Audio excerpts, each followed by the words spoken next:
Hi everyone, this is Nick with another video on how to improve your trading.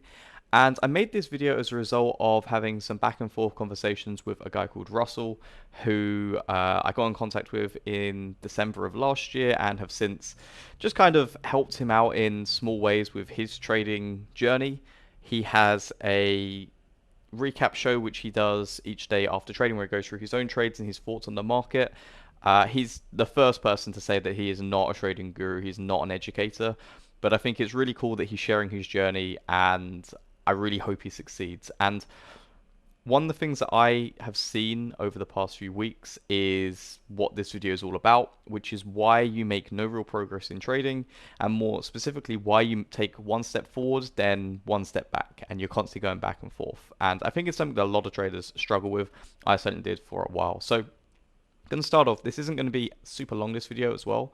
The first bit here is one step forward. What does that look like? Well, a lot of people consider a one step forwards is when you're trying to learn something new, when you're trying to add something to what you already have.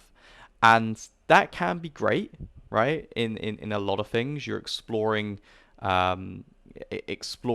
maybe a new topic, or you're trying to learn something. It's great.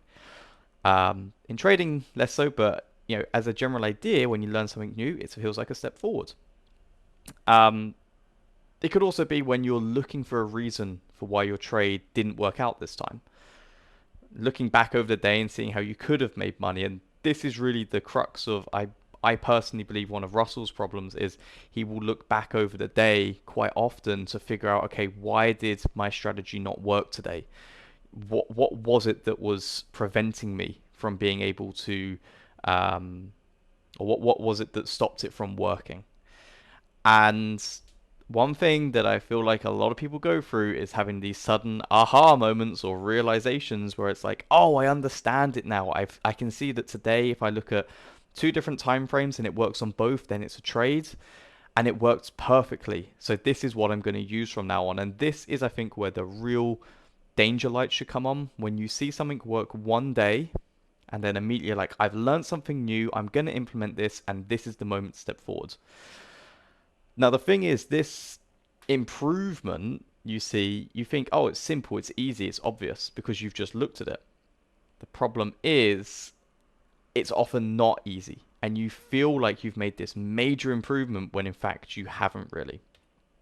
Now, the big problem is every time you learn something new, right? You're actually going to be going you actually go back to the beginning, right? If you've got your strategy and you suddenly go, oh wow, if I use this new indicator, which I've had a look at for a couple of days and it seems to work, if I use this new indicator, it will make an improvement for my trading. The problem is, all of the work you've done on executing your strategy kind of gets wiped out to an extent, and you go back to the beginning because now you're having to implement something new. And the big problem is, as I've put at the bottom here, you always start out making mistakes. So you go, okay, I've got this new thing, it's going to make improvements. I've made an improvement. I've made a step forward in my trading career. You actually go backwards because you now need to go and make a ton of mistakes to make that actual step forward. Now, sometimes you'll find that something that worked one day, it actually doesn't work on most days. And this is a really big thing. If you're just looking at a very short period of data, like the previous day, the previous couple of days, you might go, wow, right, when the market sells off, I get a really good opportunity to go short on this type of pullback, whatever it may be. But the problem is that you don't look at any more data, which would very quickly tell you that, yeah, this only actually works when the market as a whole is bearish.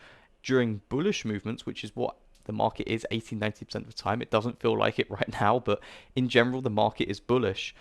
That strategy gets completely destroyed and you'll lose a lot of money trading it. And the big thing is you need to understand how to implement a new rule or strategy. So if you've just gone, oh wow, I've just found something that could be really big, well, now you need to go and understand it. You need to potentially paper trade it for a bunch to figure out when a good time to implement it is and when it isn't. Or if you just joined a new chat room, right? And you're like, I'm going to trade like this guy tells me to. Day one, well, you don't know how to implement it, right? It's going to take you weeks and months to get to a point where you're implementing it correctly. And that means you've kind of gone back to the beginning. So the whole point here really is all of those points I made before. Go back a slide. When you learn something new, when you're looking for reasons as to why it didn't work, you may find the answer. You may find something that potentially in the future could improve your trading career. But the problem is that by taking that new thing that you've learned, you actually take a step backwards when you try to implement it. Now I'm going to talk very briefly about the plateau of latent potential. This is something that I've spoken about a lot in my videos and in my courses. The orange line shows what actually happens, and the green line shows what you think should happen. And the big thing is, for a long time, that orange line is fairly flat. You're not making very much progress at all. In fact, for the first, I'd say 20% of the graph, you don't really feel like you've made any improvement whatsoever, and you certainly at that point won't be seeing profit in your trading. It may be that you only see profit in the last 25% of this chart, which means that for a very long time you're in what's called the valley of disappointment, where you're going, I should be able to do better than this, why am I not? Now, the reason I'm putting this on there is that you have to understand that every single time you go and implement something new, you learn something new, jump onto a new strategy, you are starting this chart all over again. You're essentially resetting the plateau of latent potential, which means that you are starting at the very bottom and have the whole of that valley of disappointment to go through. It may be that if you hadn't implemented that change, then you'd be 4 or 5 days into it and you'd still be pretty flat, but you would be making that kind of progress. Instead, what a lot of people will do is they will make small improvements. They'll get to a 2 out of 100, 3 out of 100 ability, and then go, this isn't working, I'm going to do something new. Or I need to find out how to make an improvement. Then they make that improvement, what they think is improvement, and as a result, they go back down to 1 out of 100. And this is just a graph I made to display this, where you make small gain, give it all up for something new. Small gain, give it all up for something new.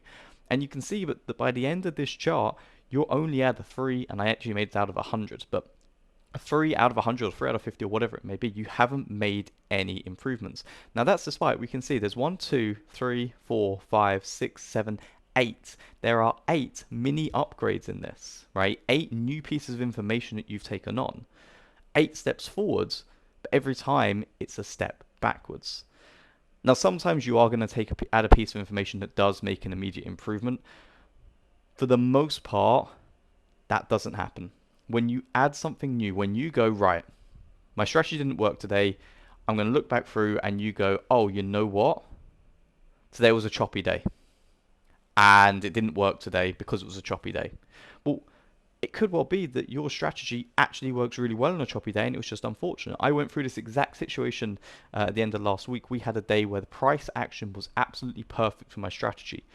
Unfortunately, one of my trades only got, I think it got to like 96% of the way to target, pulled back, and that trade ended up being a loss. And it also meant that I missed taking another trade, which would have been triggered if that first trade had been a winner.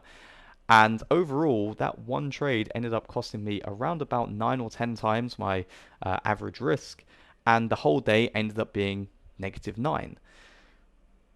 The price action was perfect, but if I looked at just that day, I'd say, well, it doesn't work on these days. So you always need to say, look at yesterday, look at the day before, fine. But then once you have an idea, you actually have to go and back test it to see. If I'd implemented that, I'd be back at square one. Now, this is just a graph. It's the exact same graph, which is showing you what it looks like out of 100. And you can see there is no real improvement here whatsoever. And this is how so many traders feel. Maybe not a 3 out of 100 ability, but they feel like they have this constant, I feel like I'm making improvement. Oh, it didn't work, I'm going to start something else. And it's just a continuous cycle, and it's why so many people never really make it. So what can you do instead? And I am massive advocate of making sure you're focusing on just one thing, and that one thing being execution. If you already have an edge, which is plus EV, and by that it means that if you take, say 50 trades a month and the average return is 30 times your risk, you have a clear edge. Your entire goal should now be, how can I get better at executing my edge? Okay, this is how you make actual step forward. You're taking one strategy that you know works, and you're going, right now, I'm a 3 out of 100 on ability of executing it. How can I improve that? And there's a few different areas. One is to improve technical mistakes. So, for example, maybe you found that your strategy works really well after there's been a false breakout. And one of the mistakes you keep on making is you get in before a false breakout. Okay? That's something that you can now use to have real improvement, where all you do is for the next week say, I'm not going to take a trade unless there's a false breakout, and you just track how your performance improves in that area. Once you've got to a point where you're doing that 80, 85, 90% of the time, you can kind of tick that off as an improvement, and you can move on to another technical mistake. Or it might be a mental game mistake. You get in because of FOMO. You get in because of you begin revenge trading. Okay, and I've got videos on how to improve on that, of course, on how to improve on that, so I'm not going to go into detail on how, but that's another area where you improve on your mental game, you're going to improve your execution. You can also find ways to refine your current edge.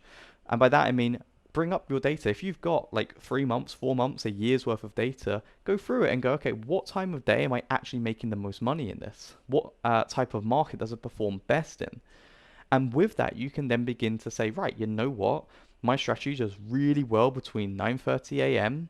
and 11 a.m. and after that it doesn't perform very well. So to improve my execution, I'm going to make sure between 9:30 and 11 I'm 100% focused and I'm taking bigger size in those during that time, and then after that I'm going to either stop trading or not trade very much. And the big thing you need to do is stop trying to add something new or changing approach when you have a bad day or a bad trade. When you quite often, and this is something that I'm sure Russell would admit, he will overanalyze one day, overanalyze one trade. He'll take a trade and he gets stopped out, and he'll go, "Oh, I'm really getting." One thing he mentioned recently, so I'm gonna use it. Is like he doesn't know how to change his stops. One day he will go, he'll be very aggressive with his stop loss, and other days he'll move it up very, very quickly. He doesn't know which one works best, and he will look at the previous day and go, right, it works here, so I'm going to implement that like that approach today. That's not going to work. You cannot change based on a really short period of data. You need to look at a whole set of data, 50, 100, 200 trades if possible, to get an idea. So don't make those sort of like very quick, rash decisions. And whenever you're kind of like not sure if you're making one of those, just consider, is this an emotional response to something that happened today? And if it is, don't do it. And I thought just finally throw up this hypothetical comparison of somebody who doesn't keep on jumping into something new and instead just focuses on improving what they're currently doing. The darker line is that person who will go, just because I've had a couple of bad days with this does not mean I'm going to look for something new. I'm going to go, okay, how can I improve on my performance? They keep on trading the same strategy. They don't change. They just keep on trading the same thing, but they work on making improvements. And that timeline down the bottom is whatever, but you can see that around about halfway through, there isn't a huge difference between where both traders are at. One's at about an 8 or a 9 out of 100 ability, or at a 60, and this one doesn't really matter, and the other one's only at a 2 or a 3. But the critical point here is that they've spent those 24 to 25 days, whatever it is, to make all these mistakes, to learn from them, and now they're starting to see the improvement, and that improvement gets exponential. And I know so many traders who have spoken to me have said, if I had just focused on one edge for the past 6 months, I'd probably have made it. And that is so true. One of my favorite traders to watch is Matt Diamond. He is a scalper he actually scalps auctions on SPY, Tesla, Nvidia, and other big names. The big thing that he did was he went, this is my strategy, this is my edge. I'm going to stick to just this. I'm going to get really good at this. I'm going to become one of the best in the world at doing this. For 3 or 4 months, that was his entire focus. He used very small size. And he got to a point where he went through these 20, 25 days or whatever it would be of very small improvement, not looking elsewhere, not jumping onto the fancy strategy of the day. And as a result, he got to a point where after a couple of months, he felt good. And then eventually he reached a point where he was making money consistently, all because he stuck to one edge focused on making sure his performance was improving day by day and he got to where he wanted to be. That is how you become successful at trading. It is not by trying to learn something new, trying to add something new, trying to understand, okay, what happened today in the market and how could I have taken advantage of that? That's irrelevant, okay? You need to instead say, how did I perform today? How could I have done better? And if you approach it like that and you keep on saying how I can do better, how can I execute my strategy in a better way, you're way, way more likely to get to where you want to be. Otherwise, unfortunately, most traders end up in a situation where they take one step forward, two steps back, one step forward, one step back. And it's just that constant cycle of make a small amount of progress, then give it up. Small amount of progress, then give it up. So hope you enjoyed this video. I'll keep on coming out with more. Like I said, check out Russell's stream. It's cool to just get in there and chat with him. And I know how much he loves trading and how much he wants to become successful at it. So I'm really rooting for him. I hope that he can get there. And I really hope that this video specifically can help him make some really big improvements in the future. Thanks for watching till the end of the video. Just adding a quick piece in here to let you know what extra services I have to help you become a better trader. On my site, guidedtradingmeditations.com, you can find my new course, The Trading Blueprint, which gives you a full guide on how to create an edge, test it, start trading it, and scale up. There are sections included on how to find weaknesses in your trading and then how to resolve them, as well as many other bits of information that I've gathered in my years of experience. The aim of the course is to make you a fully independent trader so you don't need to pay ever-growing monthly fees to be in a chat room. There's no specific edge needed. You can use this in any market with any trading style. If you're at a stage in your trading where you're struggling and would prefer a more in-depth look at your own personal weaknesses and ongoing support, you can also book one-on-one coaching with me on the site. There's a cool breakdown on the screen right now, so pause the video and read through it, and if it's something you're interested in, check it out. There's a ton of other content on the site that I'm really proud of and I've really enjoyed making. So if you're interested, please check it out. I'm sure there'll be something on there that can help your trading. You can reach me on Twitter. My handle is in the description down below. You can send me a DM if you'd like any more information. And make sure to like and subscribe to stay up to date with future videos.